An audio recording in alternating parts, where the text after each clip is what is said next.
The husbands on the Real Housewives of Atlanta are typically the background actors of the show. You see them, you may hear from them from time to time, you get to know a little bit about them, but we don't really know them. One person who is new to the show this season that we really haven't gotten to know is Ralph Pittman.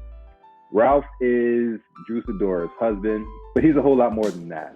Ralph is a businessman. He's a father of their 3 children. He is a very supportive husband, and he's a really cool dude.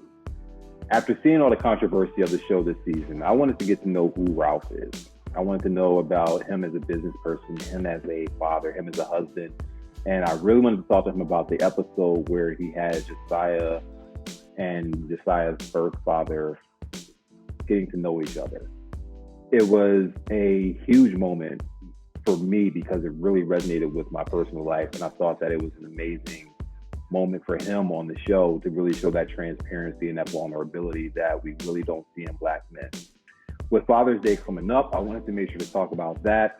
Recently, unfortunately, Ralph has lost his father and heart disease running in his family. He decided he was going to take on his own project with a workout routine called Rip with Ralph. So as always, y'all sit back and relax. Welcome to Suave Sessions with Ralph Pittman Jr.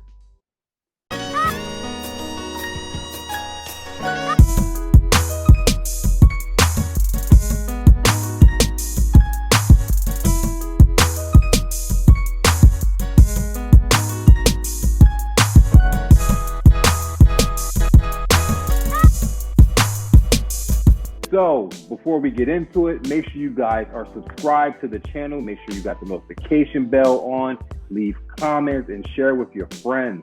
Make sure you get over to our website, www.suave.com. It's going to pop up in here somewhere. And check out the magazine, the full interviews, issues, articles, all that good stuff. We have a mobile app. Make sure you check that out. It's on Apple and on Android. You can get the link for that on the webpage as well. And we just look forward to chopping it up with you. So let's get to it. A lot of us, we don't really necessarily know you, even though we see you weekly. Where did you grow up? What was childhood like? Oh man, I grew up in New Brunswick, New Jersey. So, definitely representing, childhood was, I always say I came from the school of hard knocks. We grew up in poverty. It's me, my mom, and my brother. And really, truly, she struggled as a single parent to make ends meet. And so, I understood how it was to, have hand-me-down clothes and everything else. And so, really, truly, I went through it. I told myself that I wanted more for my life. And when I said that, which meant I had to grow up a lot faster. I had to learn things. I didn't have the influence of people that's successful. I was the first one in my family to go to college. And so when I realized I wanted more for my life, I took that upon myself, ended up going and getting into Rutgers University, graduated a degree in business economics. I also played football, and so played for the Scarlet Knights also. So, success is a big deal. And I always make sure that, even everyone at home understands that you can accomplish things if you put your mind to it. Yeah, being a Pennsylvania kid, man, I'm not going to hold Rutgers against you. I mean, it's a great school, and I'll kind of let you slide. I got some close folks that went to Rutgers. Yeah. What made you decide to major in business? Or I'm sorry, is it business or is it business economics? Economics. Yeah. What made you decide economics? Because most kids that come out of a poverty kind of situation, we don't think economics as a way to get out.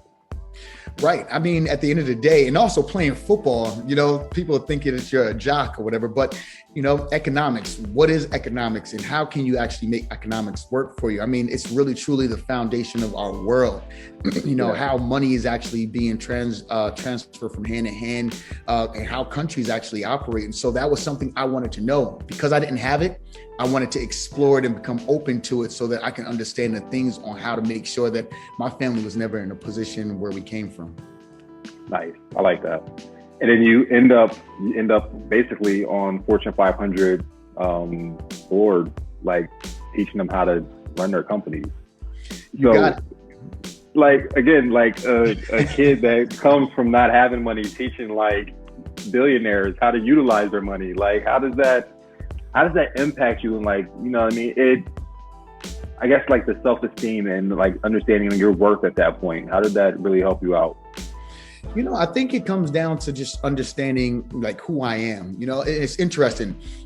As a brown person walking in a boardroom when there's, you know, no one that looks like me, it's one of those kind of feelings that is it can be intimidating at times. You feel like you're out of your element. But one thing that I always told myself is, regardless, I belong wherever I am. Wherever my feet are planted, I belong there. And so I had to tell myself that at an early age. So I would put on my suit, dress for success.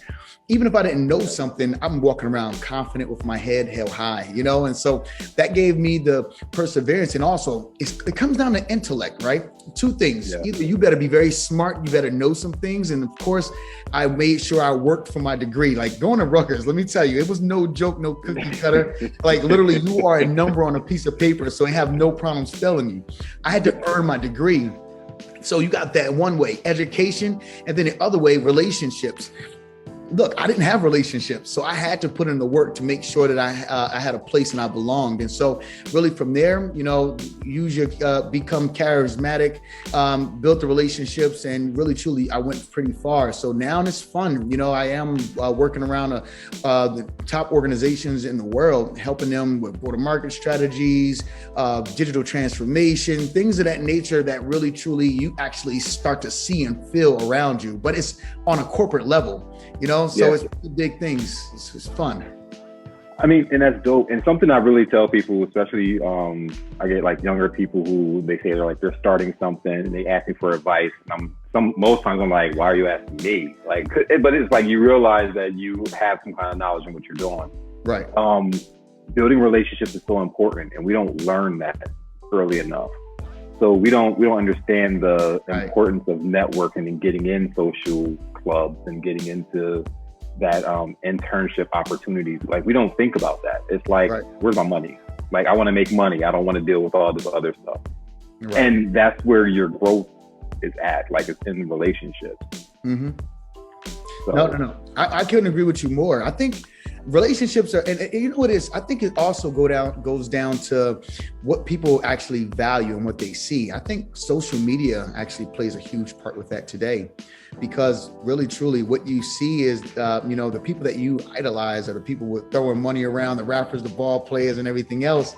But what about the people that's actually really doing it out here that's not on that platform, right?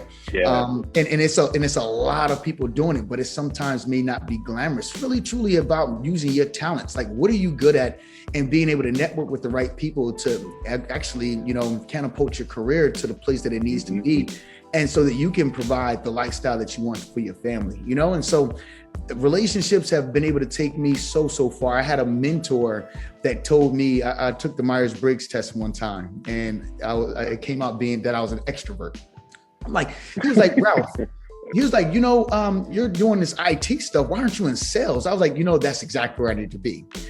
When he said that at an early age, that took my life to another trajectory. Now it's like the amount of money that I've been able to come across has been astronomical, to the point where from where I started and what I'm able to see, who I'm able to sit with and network with, it's mind blowing. So literally, relationships can take you very far, because it's the person that plants that seed into you that you know exactly what to do next.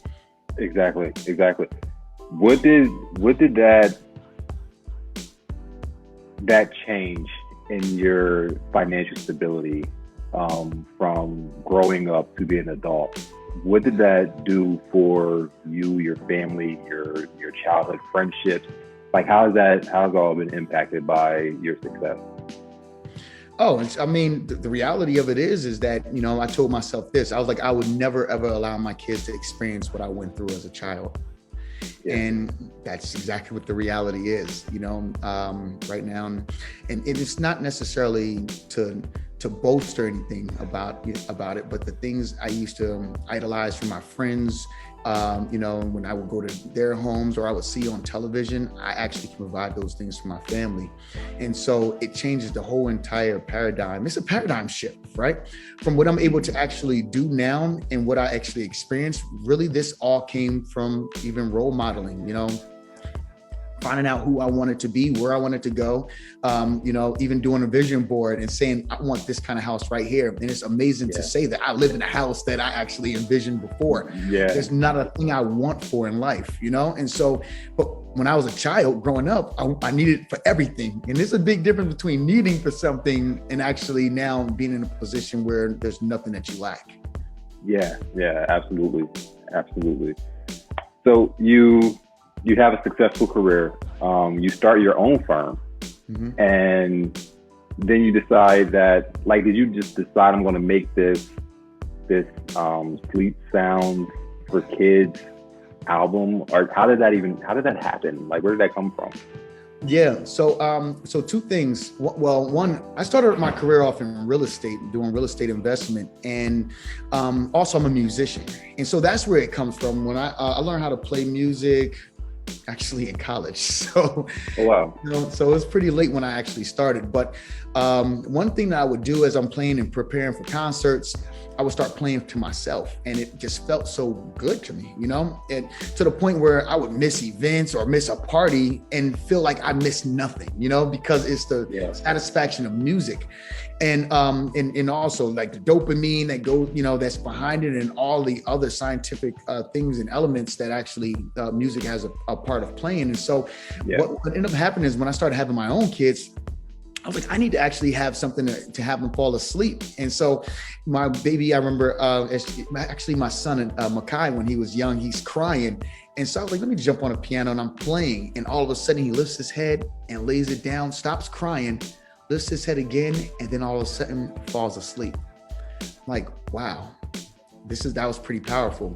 And so I started to just package it up, and I created, a sleep system basically for kids to help them, in a fun method, fall asleep. It starts off with, it's called My Mind Music for Kids. It starts off with with like a yoga exercise, a sleeping drill, and then they get into bed and really, truly, and they fall asleep.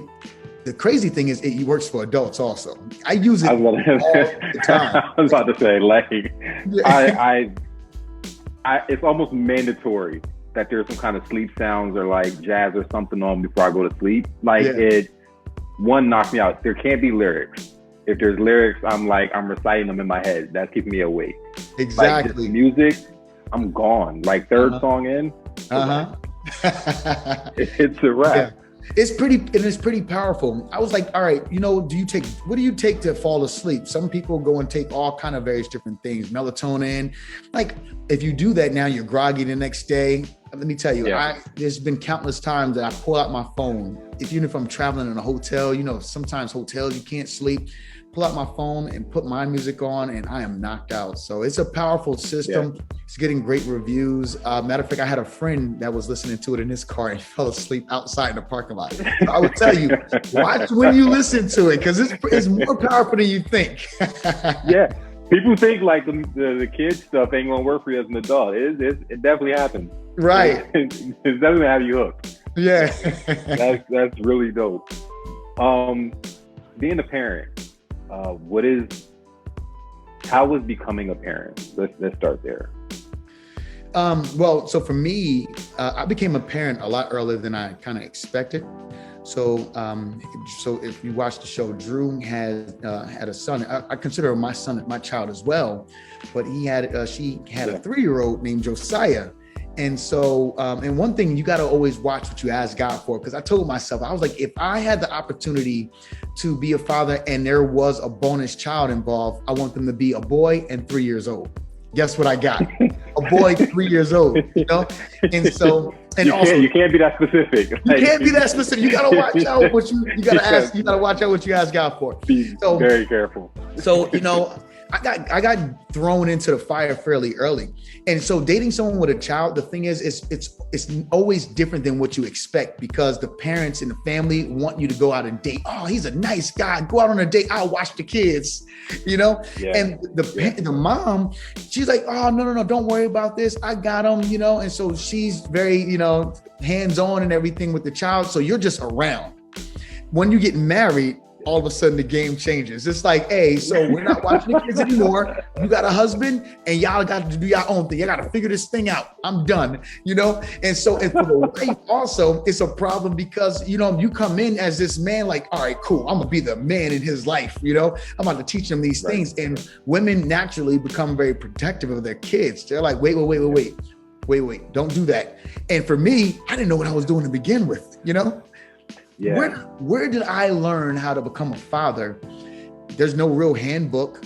And people that you may try to think that's a great dad, sometimes their kids end up turning out another way also. There's no real handbook to really say this child is going to grow up this particular way and this is how they can become successful. It's really challenging. So you have to learn. And a lot of the other problem is you're going off of a lot of the problems and situations that you've learned, you know, throughout your experience. You know, you should do this because this is what my parents did to me. But what if it was wrong? Yeah. Right?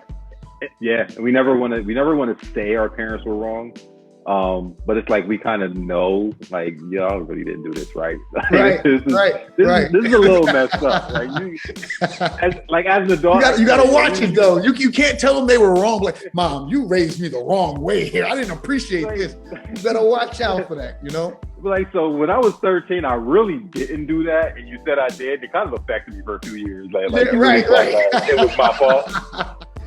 Like, you know that one spanking right there? No. That right one there kind of messed me up until my 20, you know? Yeah. I got spankings for stuff. My mom was like, because it just looks like you would have did it. And I'm like, how does that work? Meanwhile, my brother sitting beside me knows he did it. It's like now he's 41. Now he's confessing. I'm like, dude, it means nothing at this point. So you must be the younger brother, right? Absolutely. So I know I'm the oldest brother. I did that to my brother all the time. I'm like him. My brother stuttered a lot, so he couldn't even get out the truth if he wanted to. So I'm like, listen, he did it. Look at him. He's stuttering. He's lying. Look. See? I don't believe. Exactly. And y'all the reason we have issues now. Those older brothers blame us. It is y'all's fault. But not in speaking of Josiah, like you had a moment on the show that resonated with me personally, and you were talking to Josiah about meeting his birth dad, or getting to know his birth dad, and he was reluctant, and you not necessarily pushed him into it, but you gave him advice, and it was a very, very heartfelt moment. For me, I had that moment with my stepfather and my dad, and my stepfather pretty much did the same thing with me. Mm-hmm. And it was that understanding of knowing that I'm not going anywhere, but this is your father, and it would be good for you to have both relationships. In that moment, what made you step into that way and approach that situation? Yeah, you know, I feel like the greatest gift in the world is to be a father. The greatest gift in the world. And I would never take that from any man. And so I think it was important for me to also to make sure that JoJo understood exactly what his foundation was, because there are questions I can't answer. I can't tell you who you are and why you act a certain way, but guess who can? Your biological father. Because in a way, regardless, I don't care if you guys are displaced for 40 years, guess what? You're still going to look like your dad, talk like your dad. You have the same characteristics and qualities, and you need to find out and know where that came from. So I think it was important for me to really step in as a man to go and let JoJo know, as well as even my wife, understand that it's okay for him to be able to come in and for him to build that relationship. And I told my wife also, I would hate for JoJo to come and blame you for ever separating him from having a relationship with his dad. That's something I won't allow her to do, nor is it something that I'll tolerate in my own house. Yeah, and I think that is big because there's a lot of times where that's not the case. There's parents who turn their kids against the other parent, which, you find it out later on in life. And it's like, I didn't know the truth of that situation. So even just to encourage him to make that decision, and even to be there with him when the meeting actually happened, like it was again, heartfelt moment, and it was like one of the most real moments that I've seen on the show. Wow. In a lot of seasons. And I was like, if there was just more of that on this, I would probably watch a lot more. But you know, reality TV is reality TV, so you kind of get what you're going to get from it. But that was a moment that I think guys across the viewing platform could appreciate. No, I appreciate that. And I think that's one of the things also, by us being on this platform, that we have an opportunity to share what real people go through and real families deal with. You know, I mean, how many people are growing up right now in a single family household, and how do you really deal with that? You know, I always have this conversation, like, people just don't know because you don't see it. And we don't communicate often enough to say, well, you know what, this is a struggle and a challenge that I go through. So we suffer in silence, and we go through things in silence. And so I think, you know, it's great for me to see the amount of outpour of people that come into my DMs and say, man, that scene was very touching. I had one guy come and say, man, I'm 32 years old, and if my father decided to come back in my life, I would welcome it with open arms. And I'm like, that's powerful. Go and see him, like, be open to it and let them know. Because men, one thing, we're in a tough position to begin with. Men, we find we're a lot of the times we feel as if we could become victims, and we get angry, and then now you're this angry man, and once you get into a situation, you feel like you don't have a place to come back, so you stay away. You know, they hate me there, so I'm going to escape, and I'm never going to come back because they don't like me, or they're always judging me. But how do you create an atmosphere where to say, look, there's a love here, and if you need to and you want, you can hit the reset button and start all over again. I feel like we don't give enough grace for that to happen. And so that's what I want to also be able to showcase and highlight on this show. My wife and I included, about just how to really be able to get and deal with different challenges that we go through as people, as relationships. And, you know, that's what we're trying to also showcase on this platform, in addition to the drama and stuff that you get yourself involved in. Yeah, there's definitely, we're not going to mess with you about the drama part. Like, we're going to let you slide. So when you're in this, again, television situation surrounded by fathers. Everyone's kids are relatively young, you know, either like early 20s and down. Right. What have you guys, if this is in a conversation, what are you seeing as like the impact and the importance of fatherhood, and like the presence of fatherhood, and like setting that good example? And now with like your lives being so public, trying to set more of a good example, what is that like for you guys? You know, I think it's, I mean, so, you know, you got Todd on the show. We get the kids together every now and then. Got my daughter actually with PJ, and so Dennis and I may go out and you know, and truly just show him that kind of a bond of just fatherhood. And you know, I think there's so much more that we can do that we haven't even really tapped into. You know, I think a lot of the times we're focused on our own family, but there are going to be different things that we actually come out to the community. Matter of fact, I'm going to be doing a workout with Anaya, so it's going to, you know, getting them involved in the things that I'm involved in as well. That's something that's really, truly huge for me. And also being able to show them, you know, what it looks like to be with your child. It's cool, you know, it's cool. But because at the end of the day, kids are going to learn one of two ways, either through the influence that they see or through their parents. Which one is it going to be? And so I'm choosing the latter. They're going to learn through me. They're going to grow through me. I'm doing a lot of different things. And so working out and fitness is a huge element in my life right now. And so I'm actively present. You know, matter of fact, I just posted a competition with JoJo and myself doing a burpee contest. You know, those are things that we try to do. Huh? Nah, I'm gonna leave them burpees alone. Not messing with the burpees. Yeah, I can go to the gym 5 days a week with them burpees. No, thank you. Hey, you know, let me tell you, I'm telling you, they'll tear you apart. But at the same time, once you get used to it, then you're good. You're rolling. You know, so it once again goes back to the thing. the thing that's the most challenging for you, that's the area that you should spend the most time on, right? Because that's the area that's trying to defeat you. You know it's not good for you. And I mean, at the end of the day, you can overcome it and accomplish it. You just got to associate it with something opposed to pain, but associate it with pleasure, fun. You got this. There's nothing pleasurable about a burpee. Nothing. There's nothing pleasurable about it. Like, there's no way you're going to convince me into this. It's over. It's over. I'll work on it. I'll try to add it into the routine. Maybe it's a warm up. We can start there. There you go. You just need somebody. You need an accountability partner, man. Yeah, I don't think any of my accountability partners will do burpees. So I need new people. Which is it leads into you have Rip with Ralph, and it's like you're pushing for men to be healthy, and that ties back into your recent loss of your father. Right. Is that primarily what encouraged it, or was it something that was already on the fence and then like that just pushes you over? The latter. It was something that I have always, been passionate about.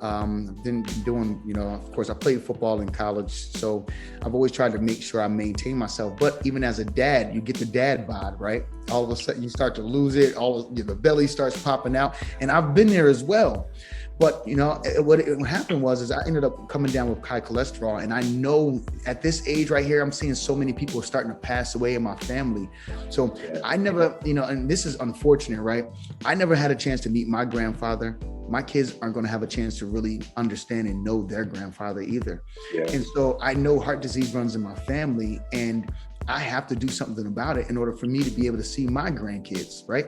And so what I'm doing is I'm encouraging everybody that's out there to grab somebody, because really it's not just about men, but for Father's Day, if your dad is around, if you know somebody that is a dad, this is an opportunity for us to really be focusing on living and making sure that we can live healthier lifestyles. Yes, having a beach body is great, but living is even better, because you want to have more time to even go to the beach. But so that's what I'm doing is Rip with Ralph, RIPPED with Ralph. And like, we are really truly just being accountable to each other.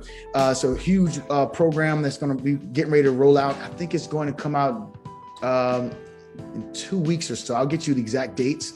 And so that's exactly what we're going to be doing. So started off Father's Day and go for 21 days and hit it hard. Nice. I can get with that. As long as there's no, don't slide burpees in there nowhere. Like we're gonna start you slow. Like, this is the water break section. I'm gonna y'all take care of that. But I think it's really dope. And one thing I really wanted to find out from you is what it's been like for you putting your life and your family in public eye. Because ultimately what we do, one, how did it happen? How did you two make the decision that Housewives was going to work after seeing seasons of Housewives? What made you say, you know what, we can do this? It's a great question. Of course, my wife, she is a very established actress, and it ended up happening. The show just kept coming back around to her. Initially, I was extremely reluctant. I'm like, I'm not doing it. It doesn't serve me. I'm a self-made man. There's no reason for me to do it. We have the lifestyle already. There's no reason for me to do this. And I know what they do to men on this show, right? So yeah. Yeah, men don't work out too well on this platform. We don't make it through the fire over there. No, not at all. No. So, one thing I promised my wife at the beginning is that if there was something that she wanted to do, I would never stop her from accomplishing it, and I would expect the same for me. And so when it popped up again, it's like, all right, second time it may be luck. The third time it's something there. We probably may need to go and explore it. And I was like, all right, I'll do it with you. And so that's what ended up happening. We were in the process of transitioning to Atlanta anyway. And so ended up coming out here and, ended up getting on the show. Now, yes, it kind of caught us by storm around, I guess how popular we would become. in the sense of how we became popular. You know, I thought I would just be like the cool guy doing different things. And then all of a sudden I came out the box. And there was a lot, the pandemic and everything else coming into play. I came out a lot hotter than I ever anticipated. So, you know, it's been one of those things. I've seen like the worst of it where people are coming down pretty hard on me, you know, not liking some of the things, not understanding the full picture either. And then also I've seen the other side of it where people are like, man, this is like, as you mentioned a second ago, this was something really powerful that that really truly even benefited me. And so I feel like it's two different spectrums because all of these events are things that happen in real life. I'm not the first person to leave, you know? I'm not the first person to have a lot of dudes leave and never come back. Never ever come back. They went to the store to get cigarettes. Exactly. 30 years ago. 30 years ago. That's a hell of a cigarette. Like it's gone. Man, that's a hell of a smoke break. Like, and it's real. But I think I'm sorry to cut you off with that. I think it's even important to recognize as men that sometimes you just need a mental moment. So sometimes you have to step away and just say, let me figure me out. Right. And sometimes you really need that. But we sit in situations, upset, angry, mad, getting more infuriated. And then when it's time to blow up, we're gone. Mm-hmm. So I can appreciate the fact that you took time for yourself. Now, my friends don't like the fact that I agree with you. They're like, well, he should have told her where he was going. Like, okay, cool. Yeah. But respect the fact that he needed a moment. And, you know what I mean? It's just, I think it's mentally, we just need to acknowledge when we need that time and then utilize it. But yeah, men don't get a break on that show. Not at all. And, you know, and going back to that, you know, I of course, first and foremost, let me just say this. I did apologize to Drew. I could have handled it a different way. I internalize things a little different. I care more about the why I left and the reason and rationale behind it and how to prevent me from leaving again, more than I do where you were and what were you doing, because that really doesn't help solve the problem. You know? Yeah. And so when I do need to get away, you're right. Because there's a lot of people that's either in jail or in other circumstances that wish they would have been able to just walk away. And you need to do it sometimes. You need to know exactly what your level of tolerance is. And sometimes also women got to understand that they sometimes will poke you. It's like poking a bear. And you could be the most gentle bear in the world. But you know, even the most gentle dog, you poke them enough times, it'll snap at you. It's right. Like, how do you make sure that you're taking care of self? And that's the one big thing. If you're no good for, you know, say if you're not good, you're no good for nobody else. And that's something that's really, truly impactful and powerful. And you need to know, because that's something for me. I carry the weight of the world on my shoulders. I'm here to support everything. But once my cup is dry, I need to fill it back up in order for me to be able to function and be the man that I am. Yeah. Yeah. I mean, because you had the blogs and everybody was just like, day one, you came on the show, they was like, I don't like him. Like, already, off bet. Y'all didn't even get to know me. I'm like, hey, I'm Ralph, you know? Like, hey, he was on TV for 15 minutes. I don't like him. Like, okay, like, then it's settled, I guess.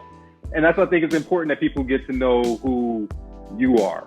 Right. And a lot of times, like the men on the show, you really don't get a voice for a long time, and then what's shown is what they decide to show out of 7-8 days of taping and filming. Right. I'm gonna give you like 15 minutes of this episode to try to get all of you in there, and it's impossible to happen. Absolutely. So I think moments like this are important to really get to know you guys. You got it. What do you want? What do you want next? Are you still in the corporate world? Yeah, I do a lot of various different things. So yes, I'm still in the corporate. I actually am consulting with Fortune 100 companies now, making sure that, you know, same pretty thing, really truly helping guide them through the pandemic, post-pandemic now, of course. and really, with their transformations, whatever that may look like. I have that going on. I have Pittman International, which is my holding company. Really, I have a lot of various different things going on there, which includes real estate. My music, of course, is included in there as well. I'm actually releasing my first animation, which I'm extremely excited about. So that's going to be releasing actually on Friday. So that'll come out for the kids, and so they can actually watch that on YouTube. Working on an app with that as well. So that's really truly in high gear. And then also the fitness, the fitness aspect with Ralph, that right there is the huge thing that I'm really truly pushing, because at the end of the day, especially my father passing away, it puts you in a perspective where you're figuring out what your new purpose is, and how can you impact the most amount of people, while I have my time here. And so that's another area that I'm pretty passionate about. Nice. Well, man, it's been amazing getting to know you more personally, and not just from the Bravo perspective. So you're a good dude. So I can appreciate that, and I'm glad that someone like you is on television that people can see. So wish you the best, man. Happy Father's Day. Thank you. And keep doing what you do. I will do. I thank you for the opportunity to come and join also. This has been incredible. Nah, absolutely, man. Anytime, let me know.